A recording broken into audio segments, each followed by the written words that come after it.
Good evening, everybody. It's Tuesday. It's 8 o'clock nearly, and it's macro talk. How's everybody doing? I see that there's lots of chit chat going back and forth. I haven't had a chance to look at it. I've been rather busy today. I've been making videos, which is what I do, and got a lot of stuff I need to tell you about related to the video projects that are underway. But first, how's everybody keeping? Is everybody well? Is anybody not here? Raise your hand if you're not here. I'm going to move my chat so I can see it. Let me also see if any of my other screens are working today. There's this one. No, I know that's not working. That never works. How about that? That works. And that works. That's looking good. Does the other one work? Yeah. You know what that's called? That's called a beautiful wood nymph. I wonder what they would call a moth that looked like a rotting chicken carcass, because that's what that looks like to me. It's a beautiful wood nymph. It's a moth, believe it or not. Lives in Alabama. Unbelievable. Anyway, where was I? Checking cameras. Oh my goodness, that one was working. I'm going to try that again. It was working great when I set it up. Oh well. Oh dear. All this technology, it's just throwing me for a loop. It wouldn't have mattered. I wasn't going to show you anything with that camera. I just like to have it just in case. Anyway, let me say hi to some folks, and then we're going to get on with things. While I'm doing that, has anybody seen that little video I put up this afternoon? If you haven't, I'll play it now, because it's going to be pertinent to what I'm getting ready to talk about. So let me put you on that particular screen and then play this. It's only a minute long, actually, and I hope you can hear it. Actually, that might be a problem. I'll try it. When he asked me why I never do focus stacking at 10 or 20 times magnification, because there is no lens for that. We need an infinity corrected microscope objective, something that's apochromatic with a long working distance and a manual aperture range, something that's small and compact, something that will fit directly on the camera without any special kind of rail, bellows or extension tube, something that we can break down and put in our camera bag in one piece and carry around, something that will fit on a standard focusing rail on a tripod in the field. Nobody's invented that. He asked me why. Why had nobody come up with something like that? I told him, I don't know. It's a mystery.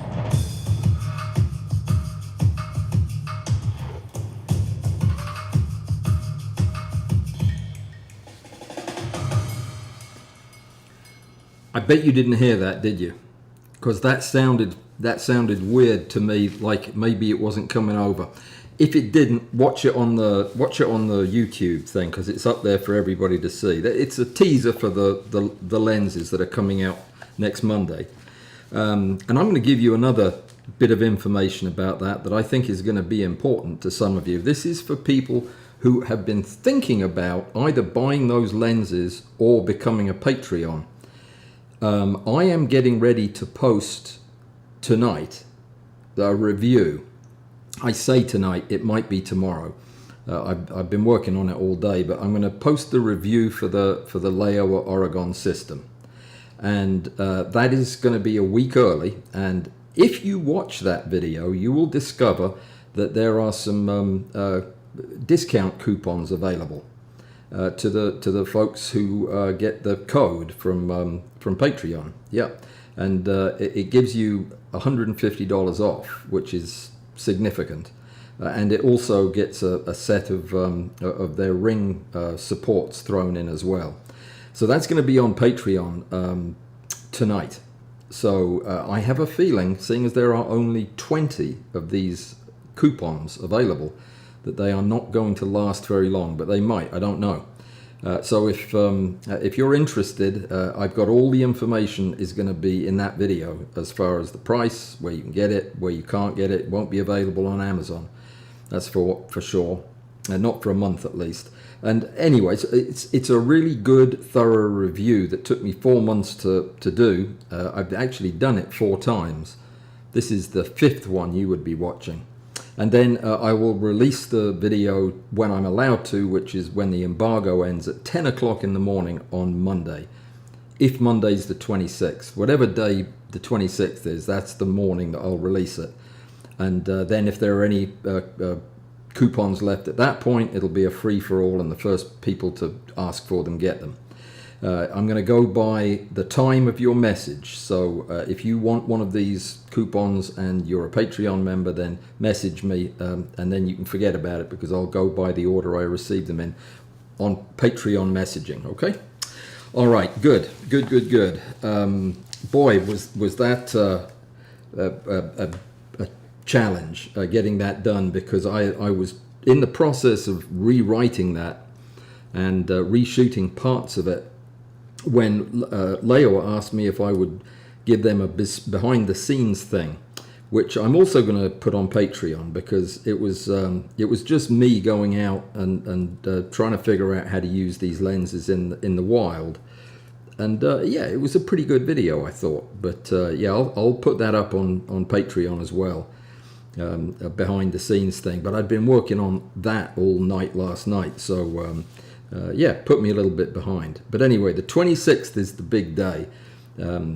If you're interested in getting these lenses, I have a feeling they're probably going to sell out pretty quickly, just because I know they haven't made that many of them. And I've talked to as many people as that are thinking about getting them.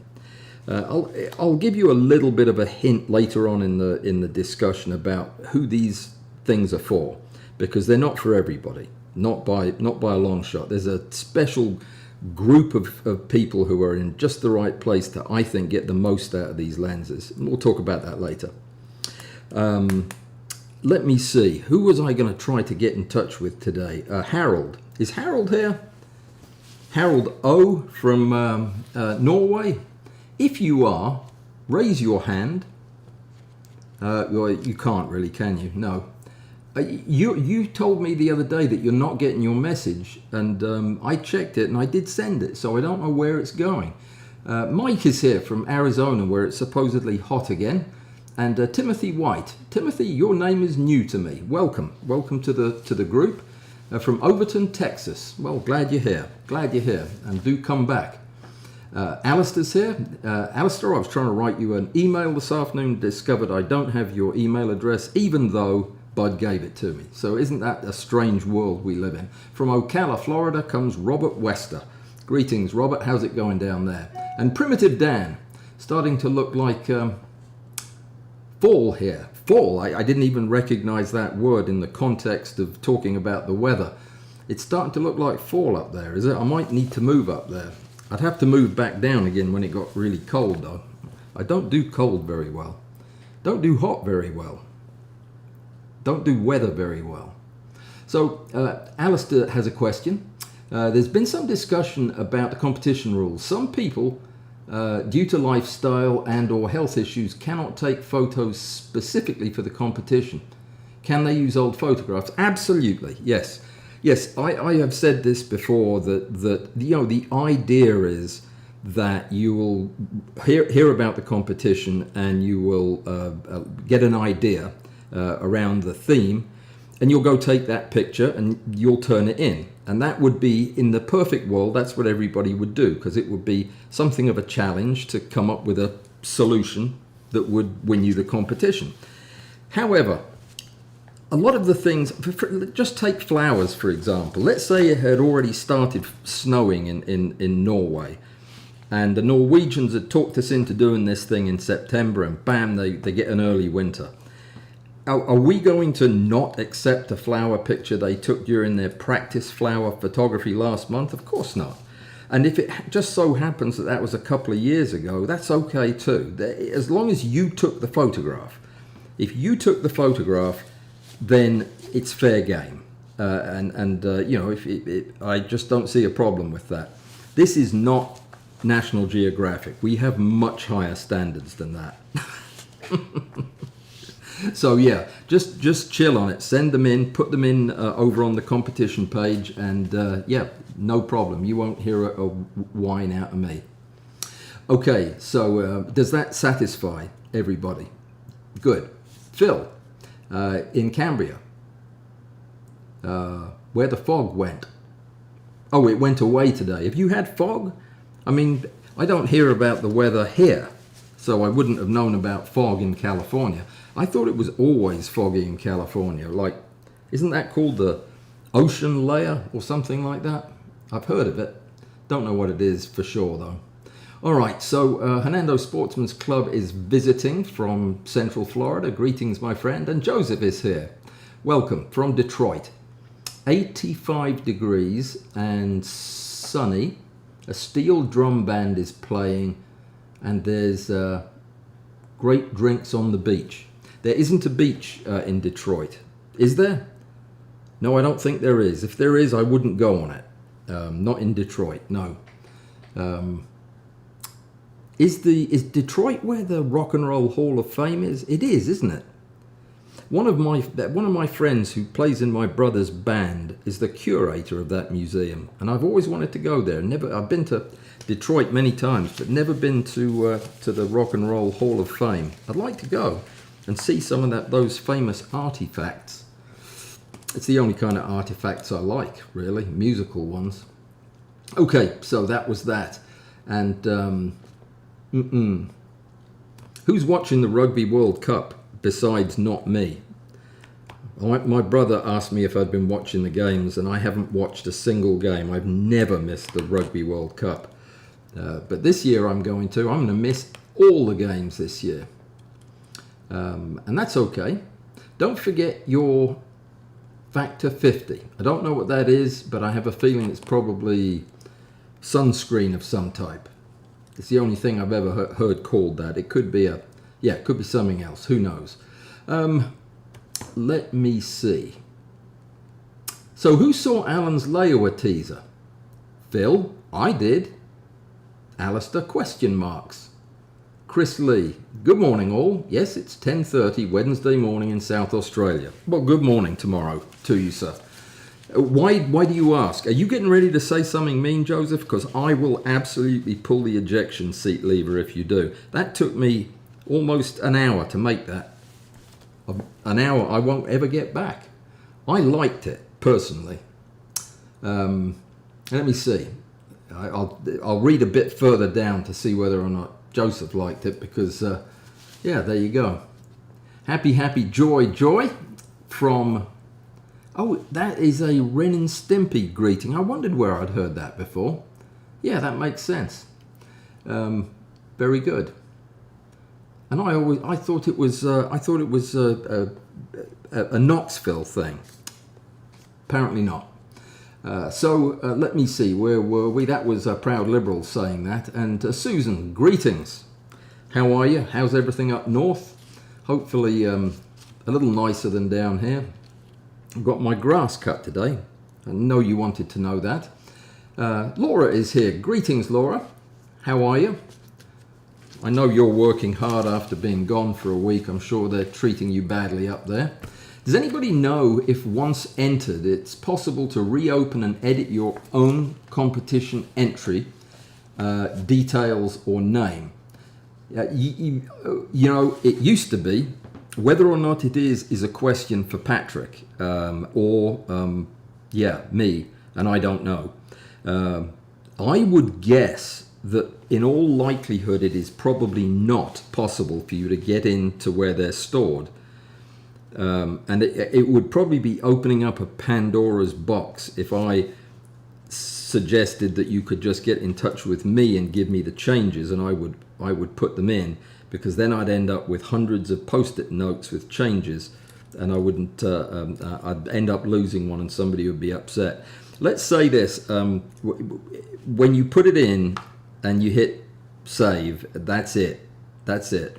But if you have a compelling reason, then get in touch with me at a venue like this. Just tell me what the problem is. If you spelled your name wrong or something, I will fix that.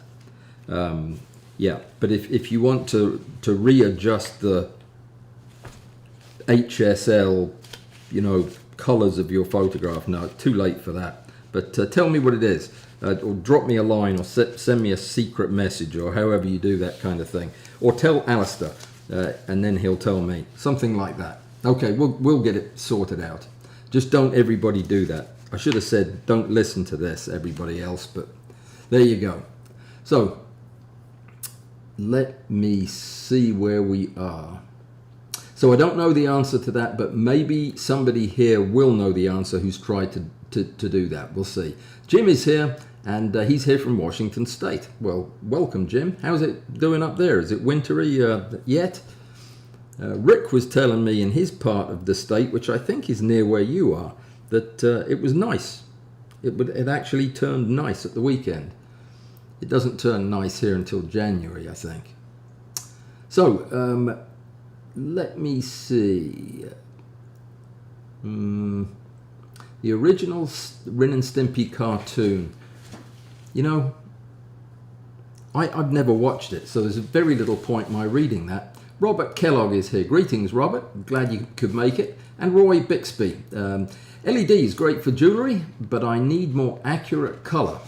So I'm mostly a flash strobe user. Roy, I'm glad you kind of got me back on track here, because that's what we're talking about tonight. And it's an interesting conversation because there is a lot of misinformation and a lot of confusion about what LED lighting is. Let me tell you how this came about. We had a Zoom this last weekend where we talked about LED lighting, and that came about because I had been talking to Bud, who is interested in getting some of the Rotolight LEDs. Now these are really expensive LEDs. The little round ones for macro that he's getting are hundreds of dollars, like hundreds of dollars each. So he got them at a discount because they were doing a trade-in on speed lights. But the fact remains that somebody whose photography I respect a great deal has gone down the LED route to see what that's like, continuous lighting for macro. Now, I don't use continuous lighting for a number of reasons that I think are all pretty good reasons, and some of them involve color accuracy, others involve flicker, others involve yellowing over time. There are a lot of things about LED lighting, continuous lighting in macro photography that are troublesome. But according to the documentation that was shared with me, a lot of that is changing, or a lot of it has changed, and brands like Rotolight and presumably Novaflex, who are working on an LED solution, are solving these problems by improving the quality of the lights, the circuitry, the power management, to come up with lights that are truly white and full spectrum and non-flickery and non-yellowing. And when that happens, it will certainly be appealing to me, because I needed continuous light yesterday. And in fact, I need continuous light often, but I have learned how to use flash all the time so that I don't have to do without. But I am very eager to see what these lights are like. In fact, what Bud is doing is he's sending them to me first. So I'll get them, and I will spend a couple of days shooting with them and do some testing, and we'll see exactly what's what with these very expensive lights. Then I'll send them on to Bud, and he'll do the same thing, and we'll compare our notes. So I'll be able to give you some very good information on what expensive LEDs these days are doing. It is very true that in the first round of LEDs, when they came out, they were pretty dire things. I've got some pictures. Would you like to see some pictures? Pictures tell 1,000 words, don't they? Something like that. Let me find my little correct button to press. Hold on just a sec. Here we go. So these are just some slides that I used in a talk I gave some time ago, and I just pressed the wrong button. Forgive me. Hang on, let me fix that. There we go.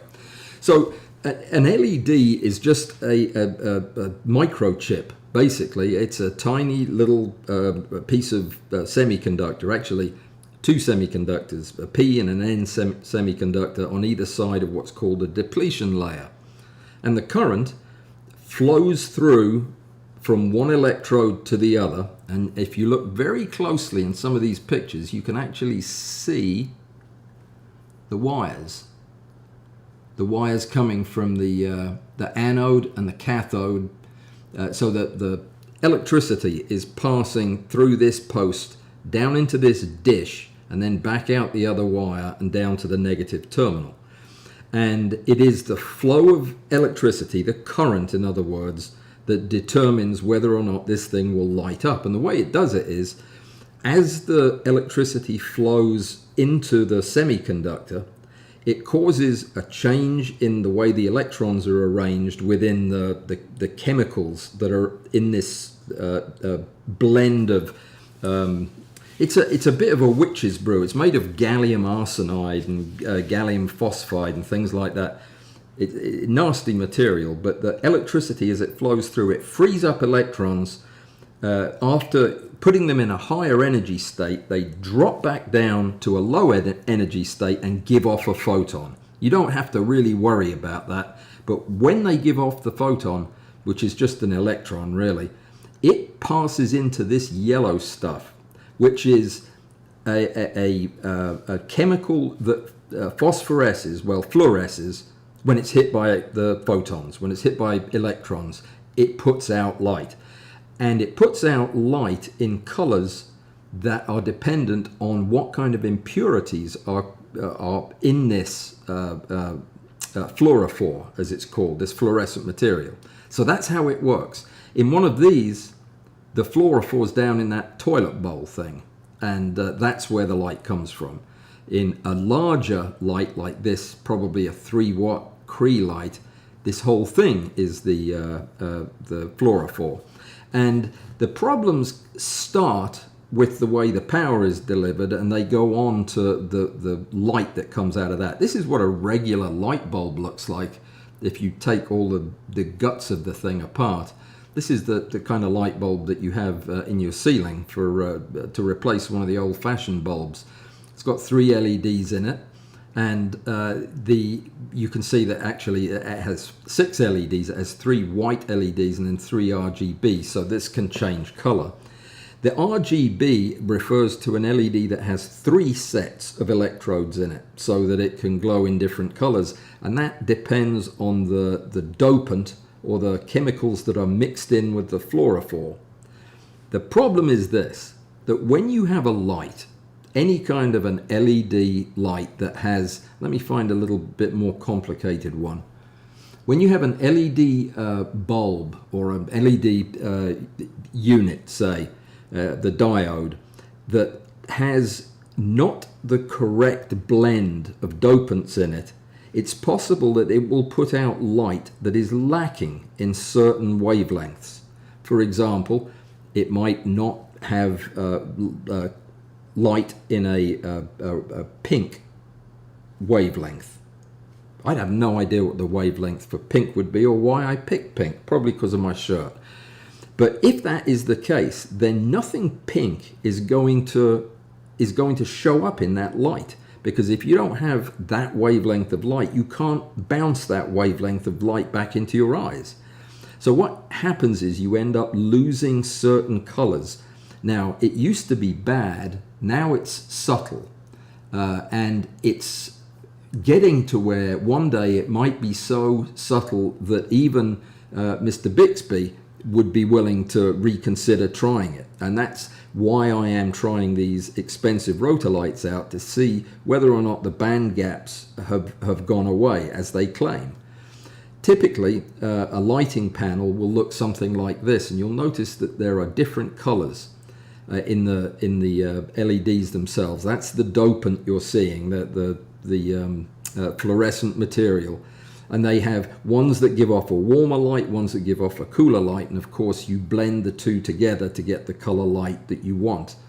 That's very hit and miss. The more expensive ones have LEDs that look more like the one I've been looking for all along and still can't find, but they are very much more complex, and they contain circuits for red, green, blue, and 2 different kinds of white, so that at the end of the day they're able to electronically produce a vast array of colors that almost approaches sunlight. They say. I have yet to see LED light that gets anywhere close to sunlight. This is interesting. I took one apart just to see what the parts look like.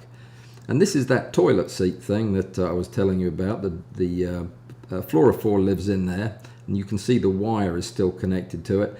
But interestingly, the piece of resin, plastic or glass that came out of this had all the guts of the electronics stuck to the bottom of it. So this is actually the gallium arsenide and gallium nitride, the black bits, and then the yellow is the fluorophore. So you can actually see it on the top of this pyramid of glass.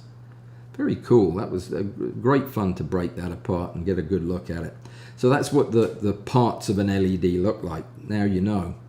And you don't have to smash one apart just to see it. That's a better picture. Oh dear, that was that light I was looking for. Anyway, the point is this. I think that they're changing, and I use them all the time for continuous lighting in the studio for video. I think they're perfectly good for that. In fact, there are some panels that cost as much as a car to use in studios. I like them because they're fairly cool. They're not as cool as you would think. They do get warm when you have 8 of them pointed at you. But you can adjust the color fairly well. Sometimes the panels behave a little differently color-wise. They don't flicker that badly, but whenever you have a circuit that is dimmable and has LEDs in it, you get into trouble with flicker and light constancy. The thing is, these lights work on a duty cycle principle. When the current is on, the light is lit. When the current is stopped, the light goes out. And that is how the less expensive lights operate. They just basically pulse the current through the LED. So the LED is flickering, but to our eyes, we don't see the flicker. It's just dimmer if there are more gaps between the times when it's lit up. It does cause problems when that flickering somehow coordinates with the shutter in your camera, for example, and you can get all kinds of problems from that. So a lot of cameras have software that counters that, but that's a problem. Expensive lights don't do that.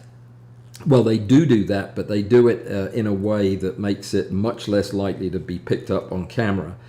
Because they use expensive circuitry and big heavy power supplies, and yeah, they just do it right. But it's worth remembering that the LEDs are current driven devices. They're not voltage devices where like an incandescent light bulb, you turn the voltage down on that and it will dim. You turn the voltage down on an LED and it will go out after a while, but it'll stay alight until then. It's not dependent on the voltage as long as it's got enough pressure to stay alight. So they're difficult to make. They're difficult to keep operating well. They may or may not be accurate, and you don't need to worry too much about CRI numbers. They don't really mean a whole lot when you look at what they're actually describing. Now, that's the color rendering index. It supposedly tells you how complete the spectrum is, but probably the easiest thing to do if you're thinking about using LEDs, and what I have done, is just photograph your color card. I'm sure you've got a color card. Just photograph it with only those LEDs on, and then compare it to a photograph with sunlight, and you'll immediately see if there are any band gaps. And sometimes band gaps aren't so complete that they cut out all of that color. It's just that color doesn't look right. And if you're being paid $100,000 to photograph a Coca-Cola bottle, that red had better be Coca-Cola bottle red. You get what I'm saying? You can't have band gap lighting for that. So, and a lot of people feel the same way about their macro. They wouldn't want, for example, their beautiful wood nymph to look in any way less attractive because of the problem with a band gap. So, thank you, Roy, for bringing that up. Do you still feel the same way? Are you still absolutely convinced that it's got to be flash or strobe? I mean, I certainly must say that I have a real bias in that direction just because of how long I've been using it. It's when I absolutely have to get the shot, it's strobe or flash all the time. I wanted to show you this picture actually. No, I can't. I've just did something to wipe it out. Okay, forget about it. I took some pictures this weekend. I went out. I want to tell you about an exercise. I've left enough time to do this. So let me get to my YouTube page here. I just did it again. I just covered it up. I wanted to tell you about an exercise that I haven't done in a while, but I started doing again this weekend. And you know, people often ask me, what can I do to get better with my macro photography in the field? And this is an absolute surefire way to improve. Once you know how to use your camera, let's say you know how to use your camera and your flash, and you're not getting the shots, you're not finding the interesting things. Why not? There are probably two reasons. One is the speed at which you're working is too fast. That's very commonly the problem. You're moving too fast to see what's in front of you. The second thing is you're not, this is going to sound bad, but you're not trying hard enough. By that I mean you're not trying in the right way. Let me tell you about this exercise and why I enjoy it so much and why it's so good for my photography. I was out in the evening. When I first went out, there was stuff everywhere. And there were, oh gosh, I got some lovely spider shots. One of the prettiest orb weavers I've ever seen. A big yellow and black thing. Gorgeous. And there was plenty to photograph all over the place. And then as the sun went down, it started to get really dusky and there wasn't much around except ground moths. Now, that's not moths that have been ground. It's moths that live in the vegetation at ground level. And I don't think that's a real word. I just made that up to describe where I find them. But if you go out walking in the woods in the evening, as you're walking, every step you take, every move you make, every step you take is going to scare up one or two moths. You might not know they're moths, but they're the white things that come fluttering up out the ground, travel about 3 feet, and then dive into the grass. Now, the exercise is this. Take your camera and walk in the woods or anywhere where you've got a little bit of vegetation. That's from this hand, not from the ground. It looked like it was from the ground. No, it's this hand. So not that much vegetation. And as you scare these things up, pick one and follow it. Follow it with your eyes and concentrate. See where it goes. And then gently walk over there, get down on one knee and find it. Now, finding it is part of the exercise because you have to be ever so patient and gentle and moving blades of grass apart. But 9 times out of 10, you will find it because these moths are not bright. They have way too much confidence in their camouflage. They look like bark or leaves or grass, whatever they're living in. They look like it, and they position themselves to where they line up with it. So they're very confident in that. So confident that when you find them, you can usually actually pick them up. They will get on your finger and they'll be perfectly comfortable thinking you can't see them. It's like a 5-year-old. No, younger than that. 3-year-olds do that a lot, as well as moths. But the thing is, you can usually have uninterrupted as much time as you want to photograph this thing thoroughly. And I was photographing these moths, and I was stunned by the variety of species. There must have been, I probably photographed 20 of them, and I don't think any of them are the same species. So it's a wonderful, fun way to get new insects that you haven't seen before. These are the kind of insects people just ignore. They're walking up through the grass, and these things are popping up and settling in the grass somewhere else, and you never think twice about them. Find them and photograph them, because some of them are the weirdest looking, coolest looking moths.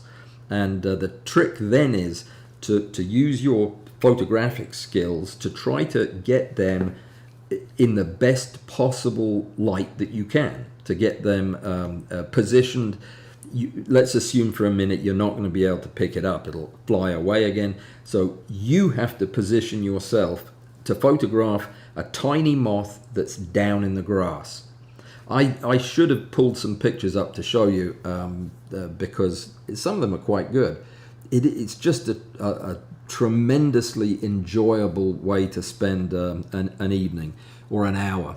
And if you do that every now and again, I'm looking as we talk, if you do that every now and again, you will find that you become more patient and slower and more thoughtful in everything you're looking for, and you'll start to discover that you find it a lot easier when you're able to slow the pace down. That's been something I've argued for many years, is that slowing things down really does make a difference. There is a chance that these bugs are actually going to be in this stack of pictures, or some of them will be.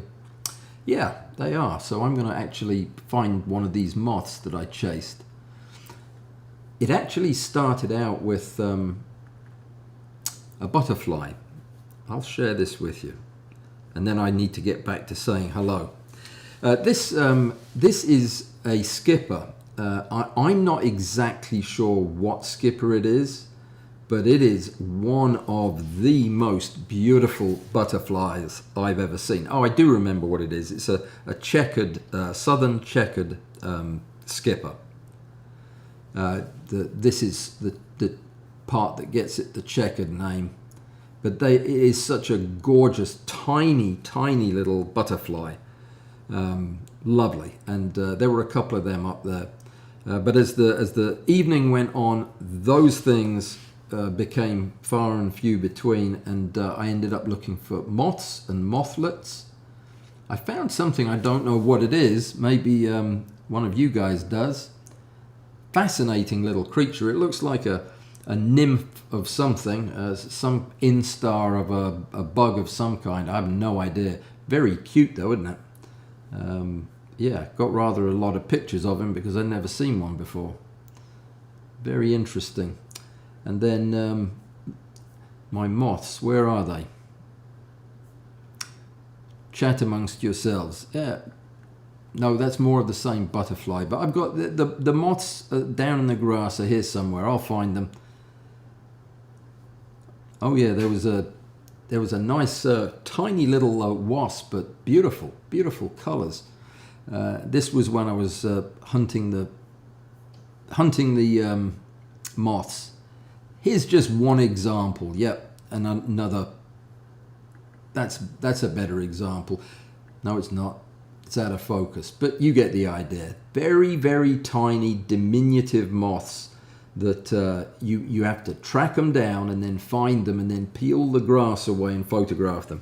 Get good at that, and you'll be able to photograph anything, really, because they take all your concentration to keep track of them. Lovely. Okay, so I just thought I'd tell you about that. Where was I? I was saying hi to people. They've probably already gone home though. Let me see. I've lost the, I've lost YouTube. There it is. We've got 55 people here. We've broken another record, and one person has given me a thumbs up, I think. Is that what that one is? I don't know. You can't see it. Doesn't matter. Let me see. It's 10:30 in the morning in South Australia for Chris. And yeah, That's tomorrow. We're not there yet. So who else agrees? Let me see. Phil to Andrew says, it says 9/26. That's next week. That is next week. And that's why I'm going to do everything I can to get the review out tonight, so that those of you who are interested will have time to make that decision before it's a free-for-all on the 26th. The NovaFlex review is almost finished. I haven't been able to work on it because I've been working on this, but I will soon, and that will be the next thing out after this. This week on Thursday, the title of the live stream, How to Boil a Maggot, was not a mistake. It wasn't meant to be something else. I am going to be boiling and beheading maggots live on television. It'll be fun. I broke down and bought a pot of black soldier fly larvae because I don't have any around here. I have black soldier flies, but not the larvae. I can't find them, and my neighbors won't let me pick through their compost, apparently because I leave a mess.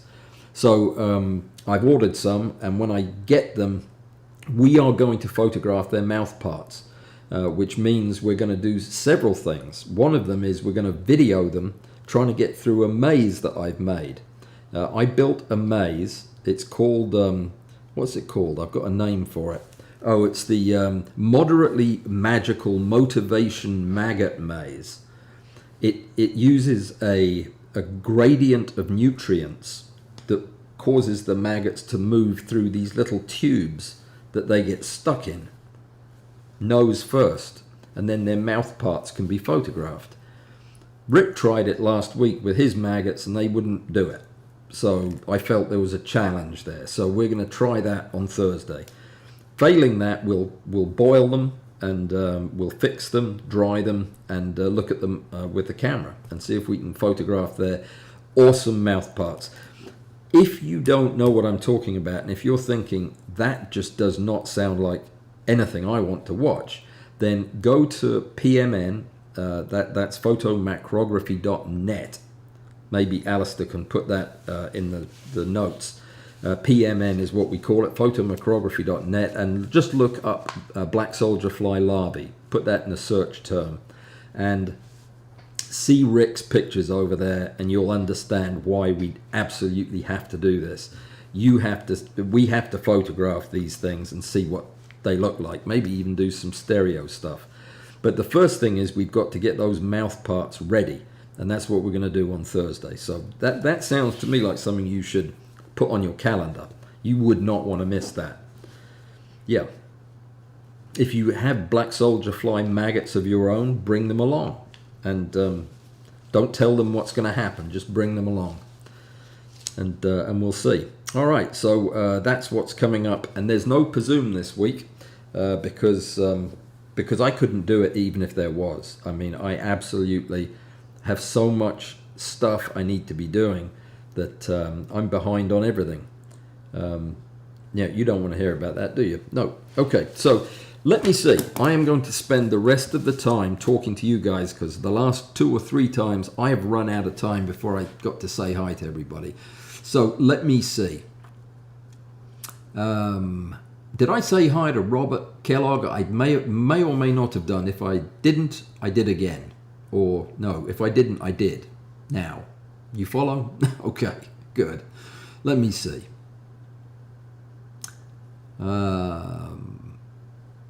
Okay, Joseph, you are monopolizing the chat room, my friend. I can't find the questions that folks are asking. So nothing, just saying that. All good here, says Russ. I love caustics. Buy it by the gallon. Okay, good, excellent. What for? Why do you buy caustics? To clean your driveway. That's acid, right?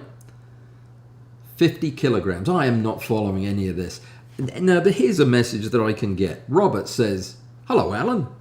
Hello, Robert. How are you doing, my friend? Are you on holiday up at the lake, or are you down in the real world? I hope you're on holiday. You deserve a break. But if you are, you probably don't have a good signal, so yeah, you might not be hearing this. But anyway, glad you got in touch. Glad you're here. Larry, greetings. Thank you for your help yesterday, sir. I do appreciate it. I screwed it up again, but there you go. That's life. And let me see. The lights are dimming. We have to go in and take our seats. Who does? You do. Are you at a concert or something? Is that what the caustics are? I thought that they were an actual thing that you were, a chemical that you were buying. Geez, I'm so out of touch. Nastavnik's here. Greetings, my friend. And Alistair remembered it was Pablo. I didn't. Yeah, well done, Alistair. Clever. All right, macro everything around me. How's Florida doing, my friend? No rain today. That's a good sign. We had it today. Did I tell you I got my grass cut yesterday, or was it today? Yeah, I did. I need to pay for it too. God, I'm glad I remembered that. Yeah, okay, I left myself a note. Do you know that when I have 3 or 4 videos that I have to get out, the people I owe money to do not care how many videos I have to get out. Yeah, they don't. They say that. They say just pay the bill, please. So it's frustrating, but there you go. That's life. Alrighty. Let me see. We're good. The band is still playing. What band? The Caustics? Are they a band for real? I'll look that up later. All right. So Joseph's, he's telling us he's a former chief scientist. I believe that. I really do. I mean, nobody would believe that I was the former chief surgeon, but definitely everybody would believe that you're a chief scientist. No doubt about it.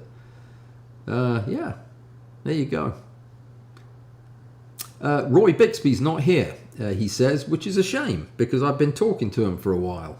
Well, there you go. Missed you. And Bud showed up. And hi to Bud. Hi to Russ.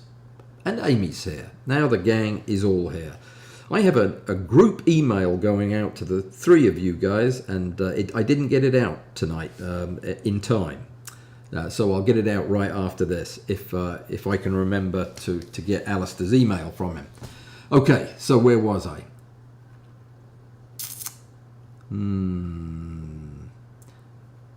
Lot of chitter chatter back and forth that I am not privy to, so I'm going to just skip over. And Jim says hi from Northport, Alabama. People from Northport, Alabama say they're from Northport, Alabama, but if they said they were from Tuscaloosa, Alabama, which is where Northport is, they'd know where you were.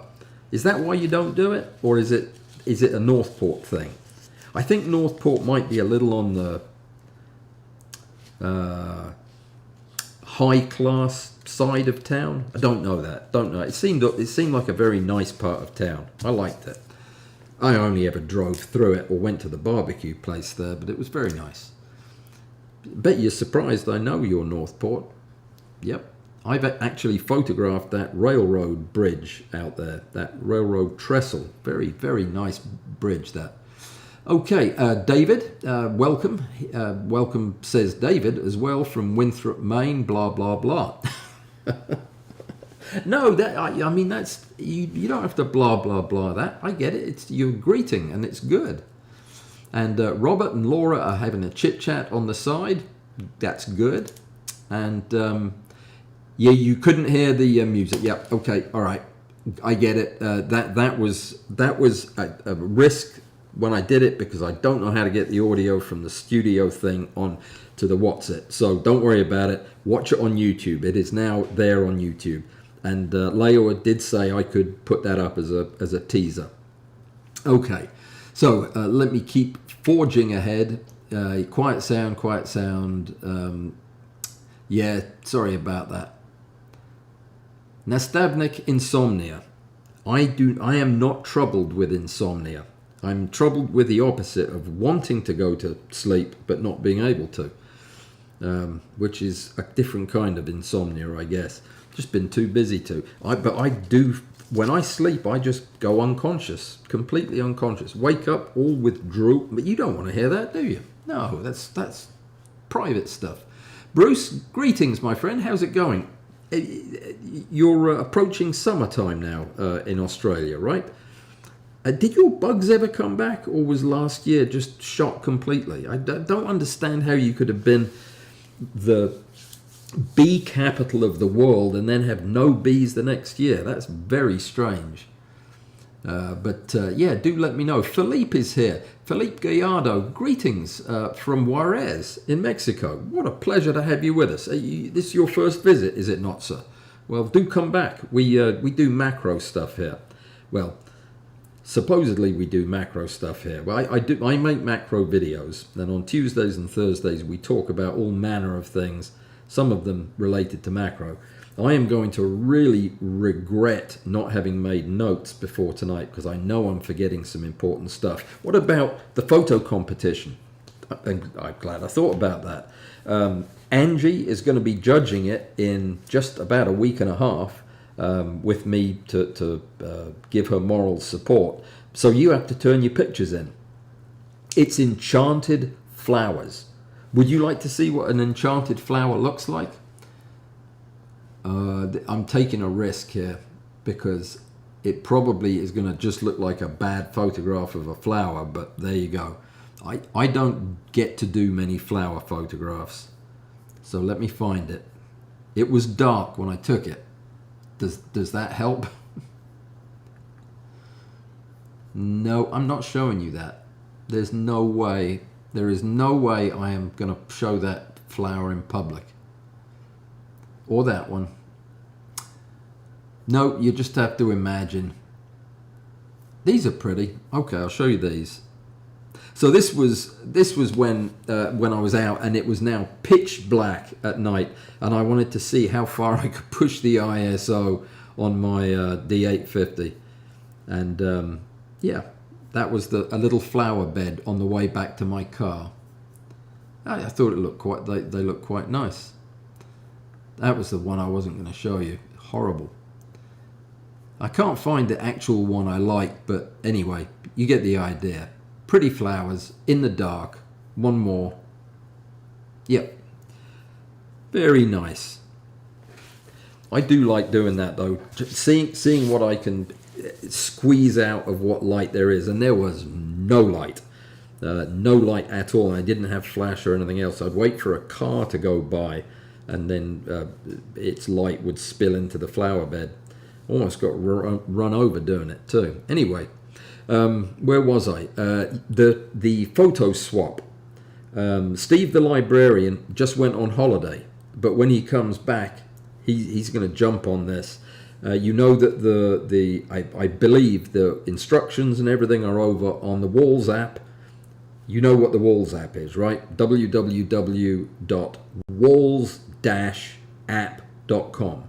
And that's where everything is. If it's not there, it'll lead you there. Yeah, you need to check that out. But the photo swap is over there. And I think I'm going to get Steve, if he's willing to do it, to come on telephonically or whatever and talk to you guys at the next live stream that we do, so that he can answer your questions, because I can too if you have any. So the problem is I might not get to read them. So the idea is we're swapping photographs. So if you can pull together 3 photographs that you're super proud of, and you can make printable copies of them, then you send them in to Steve the librarian through my app, and we'll mix them up, and we will send you 3 photographs that other people are super proud of, and you'll be able to put them on your wall. I'll put them on my wall, except I'm not getting any. I've been told I can only give them. So I'm giving 3 photographs to the kitty, but won't be taking any out. Which seems like a rubbishy rule. I don't know who made that one up. Might have been me, actually, come to think of it. So let me get the thing back up and see who else I haven't said hi to. Yeah, I know the volume was bad on that. Sorry about that. Yeah. you wish the price was as low as the volume. David, that is a good point, but let me tell you that it is not unreasonable to make a price comparison that involves the used price of a 20x Mitutoyo objective to this kit, because they're about the same. You can get a 20x for about $1,300-1,400. These lenses are $1,350, which is about, it's not that much more than most good macro lenses. So it's worth thinking about. You are getting a box of lenses, and but you need to watch the review though. You need to hear the good and the bad, the pluses and the minuses, and my thoughts on who this is for. I said I would share that with you, and I will. This kit is not for everybody. It is expensive, but it is cheap compared to going out and buying all of the optics you'd need to do photography at 10, 20, 35, and 50 times magnification. That would cost you $10,000 at a bare minimum if you went used. So this is a fraction of that. What, 12% of that? And the fact is, if you already have high class objectives, if you already have really good long working distance objectives that you've collected, there's probably no reason for you to get this. Though there was one thing that I discovered last week about using this thing outdoors as a 10 times magnification lens outdoors, that it actually works and was incredible. That would be one reason, but probably not to spend $1,300 to $1,500 on it. There are other ways you could do that if you were just doing it once in a while. But if you are, say you've been doing this a while, you're pretty good, you've been using a Mitutoyo 5X and love it, and you're good with it, you might be the person who wants to think about moving on into higher magnification. This kit is made for you. It's not made for people who have massive budgets, because at the end of the day, and this is covered in great detail in the video, but at the end of the day, there are some tiny discrepancies in quality that you may notice. Though most people didn't, you may be one that does. If price is no object, then sure, go spend 20 grand and get the best objectives you can buy. But for most human beings, this is a very reasonable alternative to spending your inheritance to get the range of magnifications you want.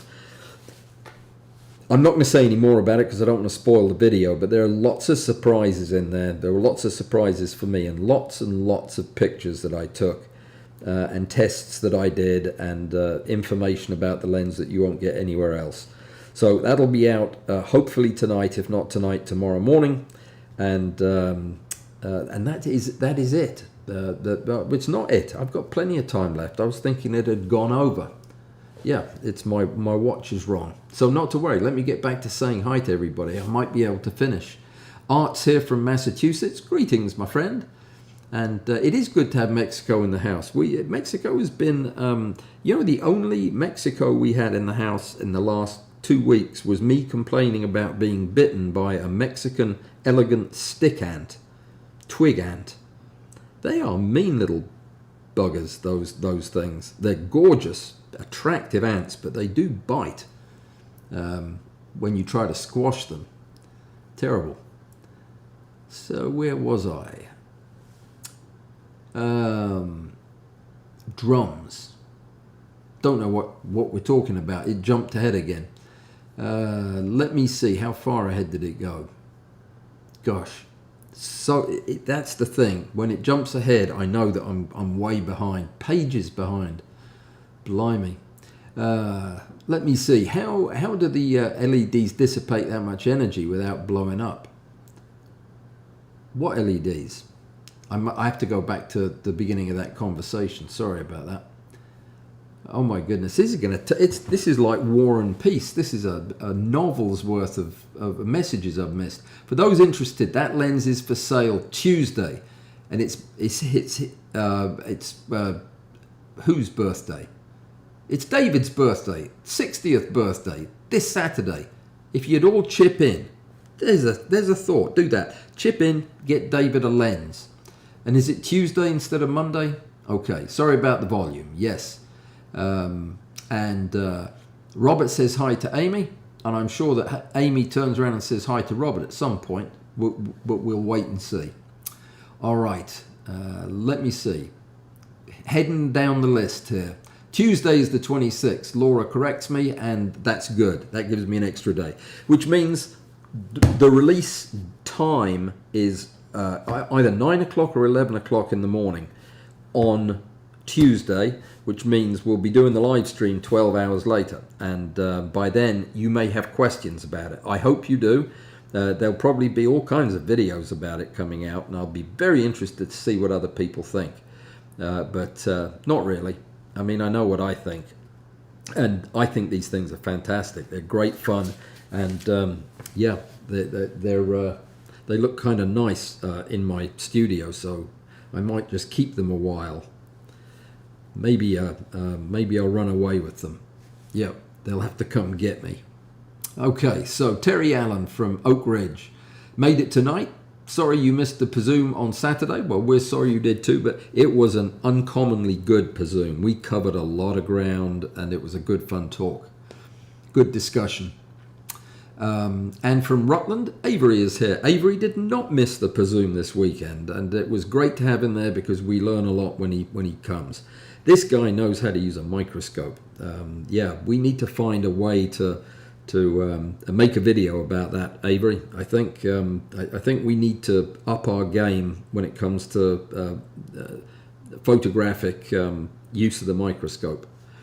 Those were some awesome pictures you took. Okay, you are going to send the email through the Walls app. Good idea. Thank you. And I will turn around and send the email out this evening. Let me see. You lost the... Oh, it's Cleveland. That's right. Cleveland has it. Yes. Now I remember. Sorry. Was that a sore point that I just rubbed you the wrong way with? I didn't mean to. It's 15 degrees in Australia, says Roy. 15 degrees is like cold. Yeah. That's freezing. Yeah, you probably should move further north, sir. That just doesn't sound good at all. Okay, not following. The dulcet tones of Professor Allan. That must be my dulcet tones you're talking about. They will put anybody to sleep. Absolutely. Okay, so let me see. Klaus said he loved the Oregon teaser. I'm so glad somebody said that, because I was getting a what do you call it about that?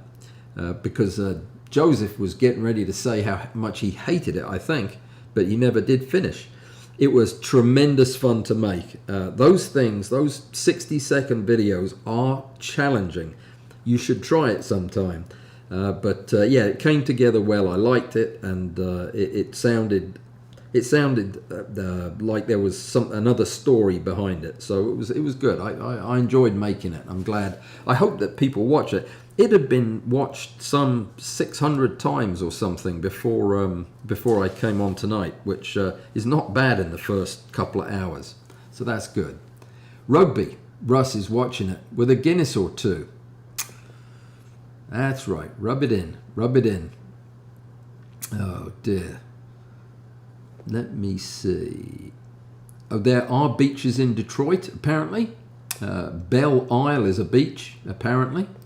And the conservatory is awesome, apparently. And we have the country's oldest freshwater aquarium. Blah, blah, blah. Okay, all right. So you have beaches, and I'm proud of that. I will come up there to the beach one day. Am I allowed to bring a Speedo to the beach? Or are there laws up there? Probably there are laws. Okay, let me see. I don't know what you guys are talking about that's coming up on Saturday. Yeah, I'm out of the loop on this one. Hang on a sec. There's Robert was saying the website not being able to correct it. Oh no, you're. I just went to wipe my nose and wipe my glasses off. If you make a mistake on the My Rig, that's a different thing altogether. That's not the competition. We're talking about the competition site. When you put a picture in the competition and you press enter, that's it. That's your entry. When you donate your pictures to My Rig and you put it in, if there's a problem, you contact us, either Patrick or Bud or I, and we will go in and retrieve that and do whatever we need to do to get it fixed. We don't know how to do that yet, but we will. We have access to all of that, so we can fix it. But we are grateful to you for submitting your content to that page, because it's going to build a big vat of interesting information for new macro photographers. So we want you to do that, and if you need to correct it or add to it, by all means, we'll find out how to do that. I'll find out when I talk to Patrick. I'm meeting with him this week, so when we talk, I'll ask. I'll have that on the agenda. Aperture LEDs are very accurate, but they're not cheap. Chinese ones are only good for video. Yeah, and that sums it up right there, what Roy says. The good ones, that like sky panels, are fantastic, and they're the RGB WW lights, they're driven by fantastic electronics, and they cost an arm and 2 legs and half your head, and they're just incredibly good. The ones that aren't expensive are rubbish, and you get what you pay for, and in LEDs it's no different. I am perfectly comfortable using the inexpensive LEDs for video, because I've figured out how to balance them to where it looks okay. I think it looks okay. You probably don't, because I look an odd color, but yeah, it works okay. I would never do Roy's product photography with LED, not based on what I know now. Maybe in the post Rotolight period that will change. By the way, I wrote to Rotolight and they didn't wrote back yet, or they haven't wrote back yet. We'll see if they do. I wrote with some questions and some requests. We'll see what they say. Okay. So don't worry about that, Robert. Get in touch with me if you need to, and I will help sort that problem out. Let me see.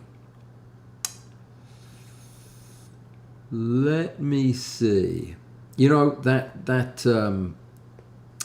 game where England snatched it from Australia. What year was that? Like 96 or something, 2000. What Johnny Wilkinson's drop kick from the halfway line in the injury time at the end. That game almost gave me a heart attack. That was fantastic, and Australia played so well. They should have won.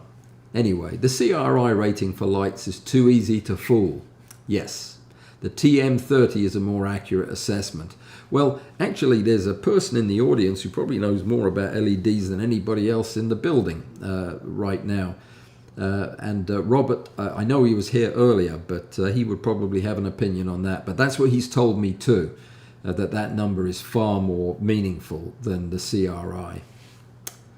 All right, so how are the girls getting on at university? Oh, they have had a couple of small problems that we fixed in a couple of calls. So I haven't heard anything from them in a few weeks. So I think they're doing well. Their last batch of photographs were night and day different from the original ones. They've made a lot of progress. Thanks for asking. I'll let them know that you guys asked. That's very good. Let me see. Where are we? They're talking about the World Cup, so I'm deliberately skipping over that. I remember incandescent lighting melting the target products that you were photographing. Yeah, I occasionally do use incandescent light, but it has to be an effect I'm looking for. It just gets too hot. It's awful. Yeah, not my thing at all.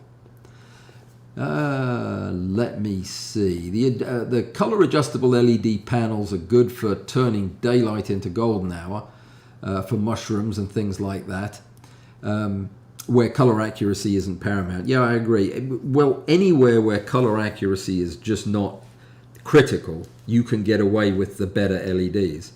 But even, and this is what I want to test with the rotor light, is in my experience, even the good LEDs are not quite good enough. There is nothing like pure sunlight, which is what a flash puts out. It is full spectrum, and you can do anything with it. You can do everything with it. They say that LEDs are good because you don't need gels. Well, I say flash is good because you can use gels. Any gels. Yeah, you can change the light to whatever it is you want. But you're starting with something that's pure and full spectrum. Now, Robert is a big fan of the Ulanzi LED lights, and you use them quite a bit. Well, I actually have a couple of them. They're in another room, but they're the big long ones. You've seen them. I think I did a review on them. They're the big long, very bright. Their white light is actually quite good for an inexpensive thing. Now, Joseph says LEDs can make a 1 microsecond flash with just 300 volts instead of the classic 30,000 volt air gap flash. Right, but there's a lot more to it than that. And the duration of the light, the way it tails off, the shape of the curve compared to that of a flash, all of these things matter. And we're going to just end up having to test it when we see the lights. Because you can do testing all day long, you can look at curves all day long, you can look at the numbers, but if the flash of an LED is not bright enough or fast enough to freeze the action and to illuminate the subject, I don't care what the graph looks like. And that's what we need to get a handle on. All right. Let me see. Flash strobes, Roy Bixby still. Flash all the way for me, says Russ, except in daylight. I would say daylight is my favorite light all the time. And I would always choose it. I love flash though, and it's a close second. When I'm doing macro, I do not use a fill flash very often. I always have it on the camera, but I seldom use it. It's just there if I need it. I prefer to shoot kind of in the natural light, which means positioning myself to make the best of the light. It's hard to do sometimes, but the pictures just look better. Nothing looks as good as real sunlight being filtered through our atmosphere. So, how do LEDs dissipate that much energy without blowing up? Well, yeah, they dissipate the energy that's passing through in light. The energy is being used to move electrons around at that PN junction. So they do get warm though, they certainly do. And if you overdrive one, you'll know that they burn out very, very easily. And they're biased, you know that too. They can only operate in forward bias, positive to negative. Let me see. I thought it would be interesting for Allan to evaluate Rotolight's LEDs. So, that's Bud. Yeah, he's telling you what I just told you earlier on. We're going to see if they are good, they are good. And then we'll have to see what Novaflex comes out with. I hope that it's something new, because I have yet to be super impressed with one of these small lights. But you do know that I got my start in macro photography with Janslow which back then were like $6 a piece from Norway or Sweden, wherever they came from. I loved them. I'd have 6 of them going, and that's the only light I could afford, and it worked great. So the fact that I use flash now is kind of after 10 years of doing it. So we'll see. I'm going to give the Rotolight an absolutely fair try, like I give everything a fair try, and if it's good, then it's good, and you'll know about it. So I've gone way over because I thought I was through earlier on. I'm going to keep reading the messages for a minute or two, and guys, you have a good evening. I'll see you on Thursday. Maybe if not, I'll see you in a video tomorrow or the next day. And I'll see you. We'll just leave it at that somewhere. I don't know where it'll be. Take care. Have a good evening, and all the best.